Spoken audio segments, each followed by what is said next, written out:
Hardly any other chord causes as much confusion as the German sixth chord. This is because it can be viewed in two different ways. The name simply refers to the most striking interval in the chord, and even then in an abbreviated and therefore misleading form. It is actually an augmented sixth, which is not heard as a sixth at all, but as a seventh. However, if this augmented sixth is interpreted enharmonically as a minor seventh, the chord is not what is commonly referred to as a sixth chord, but rather the root position of a dominant seventh chord, which is resolved in the bass with a semitone step down. In jazz, this is usually referred to as a tritone substitution. In C major, for example, a D-flat major dominant chord replaces the usual G major dominant chord. In classical harmony, the chord is usually found on the sixth degree with a chromatically expressive resolution to the dominant on the fifth degree. If we count the intervals contained in the chord apart from the third, we should actually refer to the German sixth chord as a German fifth augmented sixth chord. If the fifth is missing, it is in fact merely a sixth chord, albeit an augmented sixth chord. In this form, it is usually referred to as an Italian sixth chord. We will come back to this later. Looking at the German quinta sext chord from the perspective of its interval structure, we count, as we have seen, a third, a fifth, and an augmented sixth. If we understand the chord as a tritone substitution with the augmented sixth interpreted as a minor seventh, then it resolves into the chord a semitone lower. In this interpretation, we are dealing with a dominant chord in root position. In this case, the term quinta sext chord does not refer to the inversion of this dominant seventh chord, but to the absolute interval structure of the chord. On the other hand, the first inversion of a triad is usually referred to as a sixth chord. The Italian sixth chord, a German sixth without a fifth, also has the character of a dominant seventh chord because the interval between the third and the augmented sixth is a tritone. The term sixth chord could lead one to see it as the first inversion of a normal minor triad.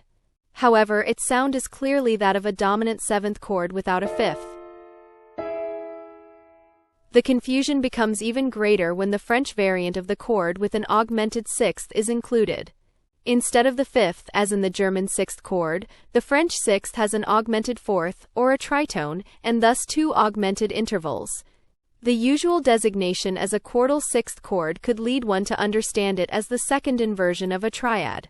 However, it is actually a tritone augmented sixth chord, and has as little to do with triad inversions as the Italian sixth chord. If you refer to the chord as a third-fourth chord, you suggest that it is a second inversion of a dominant chord. Interpreted as a dominant chord, however, it would have to be interpreted as a dominant in root position with a diminished fifth. Why are the chords called German, Italian, and French chords?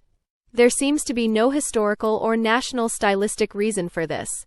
Stylistically, the term French can best be justified for the French sixth chord because the notes of the chord are all part of a whole tone scale, which in turn is reminiscent of typical French Impressionist music. However, the term was used before Impressionism had even been created. If one wants to resort to stylistic clichés, one can think of the Italian sixth chord as elegant, bright, and transparent, whereas the German sixth chord has a compact, rather dense form. At least that is how organist John Wall Callcott sees it in his influential book A Musical Grammar from 1806. In it, he mentions the German composer Karl Heinrich Graun, who is said to have used the chord frequently. The German sixth chord also poses a technical problem in its resolution. If it is resolved directly according to the rules of leading tones, parallel fifths are created, which are usually avoided by inserting a sixth chord between the sixth chord and the resolution. Incidentally, the parallel fifths thus avoided are historically and incorrectly referred to as Mozart fifths. They are actually rarely found in Mozart's works, but Schumann and Chopin, for example, use them much more frequently. If you like our videos, please subscribe to our channel. At academia-larty.org, you will also find a knowledge database and online courses from our academy. And check out the other videos here on YouTube. Thank you for your interest.